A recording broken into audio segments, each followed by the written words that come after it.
اہل سنت اور اہل تشیع دونوں کے ہاں سوائے حنفیوں کے، مالکی، شافعی، حنبلی، اہل حدیث اور اہل تشیع سب کے نزدیک یہ سنت ہے، واجب کرے نام ہی کی جائے گناہ نہیں کرنا، کسی سال کوئی چھڑ دے گناہ کوئی نہ کرے، جڑا گناہ کہو آپ دین دے خلاف گل کرتا۔ حضرات آپ نے کلپ سماعت کیا مرزا انجینئر کا کہ یہ ایک حقیقت کو چھپا رہا تھا، کہہ رہا تھا کہ اہل تشیع، اہل حدیث یعنی غیر مقلدین، شواف، احناف، حنابلہ سوائے حنفیوں کے تمام کے نزدیک قربانی ہے، یہ سنت ہے، واجب نہیں ہے، ضروری نہیں ہے، اگرچہ اس نے یہاں دھوکہ دینے کی کوشش کی ہے۔ اور دوسرا کلپ مرزا انجینئر کے بابا اسحاق جیالوی کا آپ نے سماعت کیا ہے، وہ کہہ رہا تھا کہ جو قربانی کو ضروری کہے اور کہے جو قربانی نہیں کرتا طاقت کے باوجود وہ گناہگار ہے، وہ خود گناہگار ہے، نعوذ باللہ من ذالک۔ تو آئیے سب سے پہلا مرزا انجینئر نے جو دھوکہ دیا ہے میں اس کو واضح کرتا جاؤں۔ مجموع الفتاوی ابن تیمیہ کا ہے، اس کے صفحہ نمبر 162 اور صفحہ نمبر 163 سے میں حوالہ پیش کرنا چاہتا ہوں۔ وَأَمَّا الْأُضْحِيَّةُ فَالْأَظْهَرُ وُجُوبُهَا أَيْضًا، فرمایا قربانی واجب ہے۔ معلوم ہو گیا کہ ابن تیمیہ جو مرزا انجینئر کا بابا ہے اس کے نزدیک بھی قربانی واجب ہے۔ تو آئیے اس نے دوسرا جو دھوکہ دیا ہے کہ سوائے احناف کے اور کسی امام کے نزدیک قربانی واجب نہیں ہے، تو اس کی جہالت ہے اور یہ دھوکہ دے رہا ہے، اس کے اس دھوکے سے بھی میں پردہ اٹھانا چاہتا ہوں۔ تو مجموع الفتاوی جلد نمبر 23 ہے اور صفحہ نمبر 163 ہے۔ وقد خرج وجوبها قولا فی مذہب احمد وهو قول ابی حنیفہ واحد القولین فی مذہب مالک او ظاہر مذہب مالک، فرمایا کہ امام ابو حنیفہ رحمۃ اللہ علیہ کے نزدیک، امام احمد بن حنبل رحمہ اللہ کے نزدیک اور امام مالک رحمہ اللہ کے دو قولوں میں سے ایک قول، یا لکھا کہ ان کا جو ظاہر قول ہے وہ یہی ہے وجوب کا، کہ قربانی واجب ہے۔ محتشم حضرات معلوم ہو گیا کہ مرزا انجینئر نے دھوکہ دیا ہے، قربانی امام مالک کے نزدیک بھی واجب ہے، امام ابو حنیفہ رحمہ اللہ کے بھی نزدیک بھی واجب ہے، اور امام احمد بن حنبل رحمہ اللہ کے نزدیک بھی واجب ہے۔ اور غیر مقلدین اہل حدیث کے اگرچہ سارے نہیں تسلیم کرتے، لیکن ان کے بھی بعض علماء اس کے وجوب کے قائل ہیں، ان کے کلپ آپ یوٹیوب پر نیٹ پر سماعت کر سکتے ہیں۔ قربانی کرنا یہ استطاعت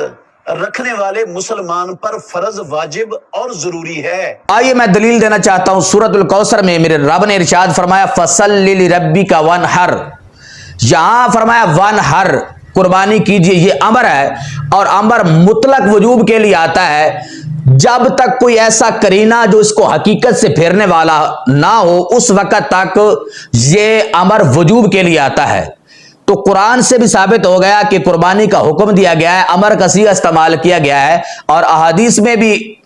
امر کا صیغہ استعمال کیا گیا ہے۔ بخاری شریف کی حدیث نمبر 5500 ہے، فرمایا من ذبح قبل الصلاۃ فلیذبح مکانہا اخرى، فرمایا جس نے عید کی نماز پڑھنے سے پہلے قربانی کر لی، فرمایا وہ دوسری دوبارہ قربانی کرے۔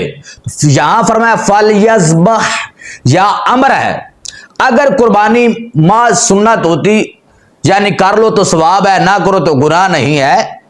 طاقت کے باوجود، تو آقا علیہ السلام فلیذبح دوبارہ قربانی کرنے کا حکم ارشاد نہ فرماتے۔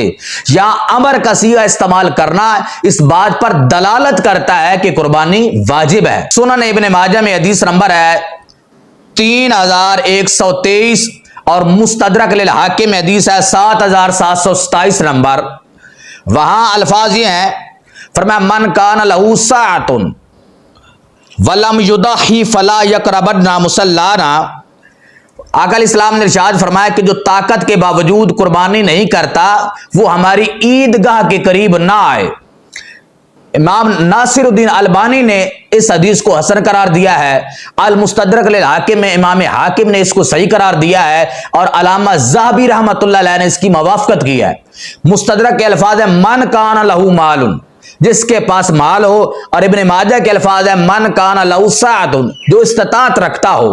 اور قربانی نہ کرے، آقا علیہ السلام نے فرمایا وہ ہماری عیدگاہ کے قریب نہ آئے۔ یہ وعید کا حدیث میں ذکر ہونا بھی اس بات پر دلالت کرتا ہے کہ قربانی محض سنت نہیں ہے بلکہ قربانی واجب اور ضروری ہے۔ سنن ابو داؤد میں باب ہے پورا، باب ما جاء فی ایجاب الاضاحی، قربانیوں کے واجب ہونے کے بیان میں۔ امام ابو داؤد رحمہ اللہ نے اس باب کے تحت حدیث مبارک ذکر کی ہے 2788، فرمایا ان علی کل اہل بیت فی کل عام اضحیۃ و عتیرۃ، فرمایا لوگوں ہر گھر والوں پر ہر سال قربانی کرنا واجب ہے اور عتیرہ۔ امام ابو داؤد رحمہ اللہ نے فرمایا کہ عتیرہ منسوخ ہو گیا ہے، یعنی آقا علیہ السلام نے فرمایا کہ لوگوں ہر گھر والوں پر قربانی واجب ہے، ضروری ہے۔ تو محتشم حضرات اس حدیث مبارکہ سے بھی واجب ہو گیا کہ قربانی محض سنت نہیں ہے بلکہ یہ واجب ہے، اور قربانی کے جانور کے جو اوصاف بیان کیے گئے ہیں کہ یہ عیب بھی نہ ہو، یہ عیب بھی نہ ہو، یہ بھی عیب بھی نہ ہو، اتنا اہتمام کرنا اس جانور کا، یہ تمام اہتمام بھی اس بات پر دلالت کرتا ہے کہ قربانی محض سنت نہیں ہے بلکہ قربانی واجب ہے۔ محتشم حضرات مرزا انجینئر کے اب میں دلائل کا جواب دینا چاہتا ہوں۔ اس نے مصنف عبد الرزاق کا جو حوالہ دیا ہے کہ حضرت ابو بکر صدیق رضی اللہ تعالی عنہ اور حضرت عمر رضی اللہ تعالی عنہ استطاعت کے باوجود قربانی نہیں کرتے تھے۔ محتشم حضرات مرزا مرتا مر جائے گا لیکن وہ احادیث میں یہ الفاظ نہیں دکھا سکتا کہ وہ طاقت کے باوجود استطاعت کے باوجود قربانی نہیں کرتے تھے۔ وہ اکثر حدیث کے سکین دکھاتا رہتا ہے، یہ بھی ذرا حدیث کا سکین مصنف عبد الرزاق سے دکھائے، اس کے سکین جو دکھاتا ہے اہل علم پر وہ واضح ہے کہ وہ وہاں کون کون سی ڈنڈی مارتا ہے، کون کون سا دھوکہ دیتا ہے۔ الکبریٰ کے حوالہ سے کہا کہ حضرت ابو بکر صدیق رضی اللہ تعالیٰ عنہ، حضرت عمر رضی اللہ تعالیٰ عنہ استطاعت کے باوجود قربانی نہیں کرتے تھے، وہاں بھی یہ الفاظ نہیں ہے استطاعت کے باوجود۔ اگرچہ اس حدیث کی جو سند میں دو راوی ہیں، ایک امام سفیان ابن عیینہ یہ مدلس ہیں اور ان کے ساتھ روایت کر رہے ہیں، اور دوسرے اسماعیل ابن ابی خالد ہیں۔ محتشم حضرات اگر یہ حدیث صحیح ثابت بھی ہو جائے تو یہ اس بات پر دلالت نہیں کرتی، اور اس حدیث میں الفاظ ذکر نہیں ہے کہ حضرت ابو بکر صدیق اور حضرت عمر طاقت کے باوجود استطاعت کے باوجود قربانی نہ کرتے تھے۔ بھائی ان کی استطاعت نہیں ہوگی، ان پر قربانی واجب نہیں ہوگی، اس لیے انہوں نے چھوڑی ہوگی۔ تو واضح ہو گیا کہ قربانی واجب ہے، واجب اس پر ہے جو صاحب نصاب ہے، جو طاقت رکھتا ہے، جو مال رکھتا ہے، وسعت رکھتا ہے۔ ہر آدمی پہ واجب نہیں ہے، ہاں جس پہ واجب ہے اگر وہ نہیں کرے گا تو وہ گناہگار ہوگا۔